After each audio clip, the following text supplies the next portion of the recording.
Bonjour ou bonsoir, bienvenue sur TV5 Monde. Nous sommes toujours en Italie, mais je vous en parlerai une autre fois. Aujourd'hui, le magazine de l'art de vivre Nec Plus Ultra a décidé de vous émerveiller et d'éveiller votre curiosité avec quelques adresses ultra secrètes parisiennes. Voici le sommaire. À Pantin, Tadeusz Ropac voit l'art en grand. Et rencontre avec les maîtres de la toile de lac. Amateurs d'art, suivez-moi, je vous emmène à Pantin, c'est le dernier endroit où il faut être vu pour visiter la galerie que Tadeusz Ropac vient d'ouvrir. Rencontre avec un galeriste, justement, qui voit l'art en grand et en très grand. Du grand art à Pantin, c'est la promesse de l'Autrichien Tadeusz Ropac, installé à Paris en 1990. Depuis octobre, il a ouvert la plus grande galerie de France dans cette ancienne usine de chaudronnerie du début du XXe siècle. Pour lui, l'art n'a plus de frontières. J'ai pu constater qu'à mes débuts, il y a 30 ans, le monde de l'art était très restreint, comme prisonnier dans une tour d'ivoire. Il ne s'ouvrait pas à l'extérieur. Il était très élitiste dans sa façon de penser. Aujourd'hui, tout le monde est intéressé par l'art contemporain. Quand vous discutez avec les gens plus jeunes, qu'ils viennent d'un milieu intellectuel ou non, qu'il s'agisse de sportifs ou cadres dirigeants, l'art fait partie de leur vie. Il s'est lancé un défi de taille. Je cherchais un grand espace, mais je n'arrivais pas à trouver dans le centre de Paris. Nous dirigeons déjà une des plus grandes galeries situées dans le Marais. Elle marche très bien depuis plusieurs années et elle va continuer ainsi. Trouver un espace comme celui-ci qui fait plus de 5000 mètres carrés, c'est tout simplement impossible dans le centre de Paris. Donc, si vous voulez quelque chose de cette taille, il faut aller à l'extérieur. Et donc en Seine-Saint-Denis. Les gens qui forment le cœur du monde de l'art, comme les collectionneurs, les directeurs des grands musées, les conservateurs, les critiques, je savais bien qu'ils viendraient, parce que si vous faites quelque chose de spectaculaire, si vous avez de bons artistes et des expositions importantes, le monde de l'art se déplace forcément. Le grand public aussi. Mais réussir à toucher le grand public, avoir près de 100 visiteurs par jour, ça, je n'aurais jamais pu l'imaginer. En 2 mois, nous sommes à plus de 10 000 personnes, c'est bien au-delà de toutes nos espérances. Le lieu permet d'exposer des œuvres monumentales. Les artistes ont toujours travaillé sur des grands formats. Quand vous pensez à la chapelle Sixtine à Rome, au Louvre ou au musée de l'histoire de l'art à Vienne, des artistes comme Velázquez et Goya ont réalisé de grands tableaux d'étoiles très larges. Donc ce n'est pas quelque chose qui a été inventé récemment. Les artistes n'aiment pas mettre de limites à leur pensée. C'est une des raisons pour laquelle on a créé cette galerie. Anselm Kiefer a décidé de faire une exposition baptisée « Les non-nés ». Ce titre désigne les limbes, c'est-à-dire cette zone grise entre le paradis et l'enfer, le positif et le négatif, l'existence et la non-existence. Anselm Kiefer est né en 1945 en Allemagne. Son œuvre est marquée par l'histoire sombre de son pays, le nazisme. C'est aussi un grand coloriste. Avec lui, la matière est à l'image de la mémoire tourmentée. Cette œuvre s'inspire du golem, figure des légendes juives. Cette sculpture évoque le cours de l'histoire.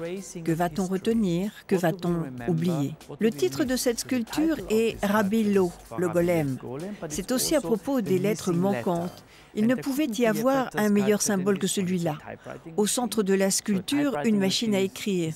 Elle est là pour écrire ce qui s'est passé, pour ne pas qu'on oublie. Mais c'est aussi le rôle du photographe, Anselm Kiefer. Il a pris des centaines de photos dans son atelier, dans sa maison du sud de la France à Barjac. Il a enroulé les négatifs. Il veut ainsi montrer que les choses s'enroulent comme des films. Ce sont les photos ou non écrits qui forment notre histoire. Certaines choses peuvent persister, d'autres seront oubliées. Cette exposition est terminée. Nous allons avoir une autre exposition qui s'appellera Désastre. Elle rassemblera plus de 20 artistes. L'idée du désastre est née des œuvres d'Andy Warhol sur les accidents de voiture. Nous avons invité plusieurs artistes. Certains ont déjà travaillé avec nous, d'autres sont nouveaux. Nous les avons invités à participer au show, à travailler sur l'idée du désastre. Ça va être une exposition très sombre, mais j'espère qu'elle sera stimulante et intéressante.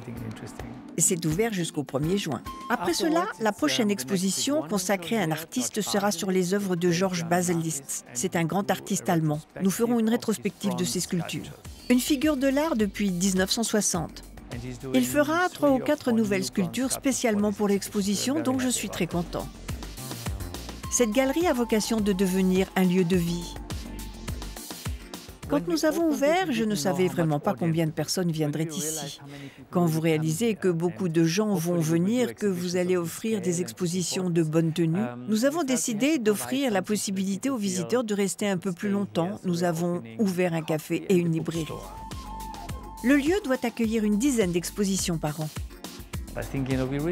Je crois que nous avons réussi à réaliser quelque chose que nous n'aurions jamais cru possible. Je suis très content car c'est vraiment un défi.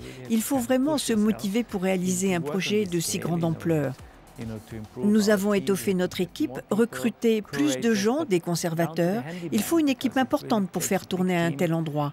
Mais les retombées sont là, donc c'est très satisfaisant. Décidément, la banlieue a patte les galeries. Larry Gagossian vient de s'installer au Bourget. Je vous invite maintenant à me suivre dans l'atelier d'un artisan. Chez Maury, on crée des décors avec des pinceaux et vous allez voir comment la tradition mène à l'innovation. Rencontre. L'histoire des ateliers Maury est d'abord celle d'une famille. En 1987, Patrick Maury reprend l'atelier d'horreur de ses parents. Sa compagne, Chantal Duclerc, le rejoint ensuite. On travaille avec les monuments historiques, on répond à un appel d'offres ordinaire pour de la peinture décorative. Et quand on arrive dans une pièce, il y a de la peinture décorative, il y a de la dorure, il y a des techniques très différentes les unes des autres, mais pour transformer le lieu ou pour le restaurer. C'est-à-dire qu'on arrive, c'est complètement délabré, ça écaille de partout. Il faut qu'on justifie nos interventions en faisant des études, on fait des sondages, on va voir ce qui se passe, on recherche les anciens tons, et puis on révèle la pièce telle qu'elle était au XVIIe ou au XVIIIe.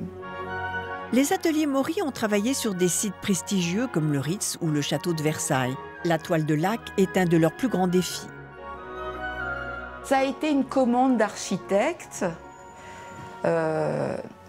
qui ne voulait pas qu'on transforme l'endroit du chantier en chantier parce qu'il y avait très peu de délai.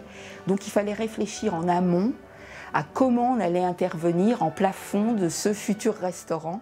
Donc on a commencé à travailler sur du craft.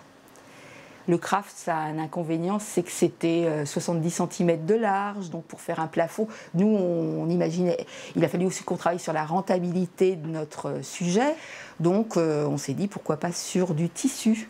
Et le budget n'est pas passé, c'était trop cher.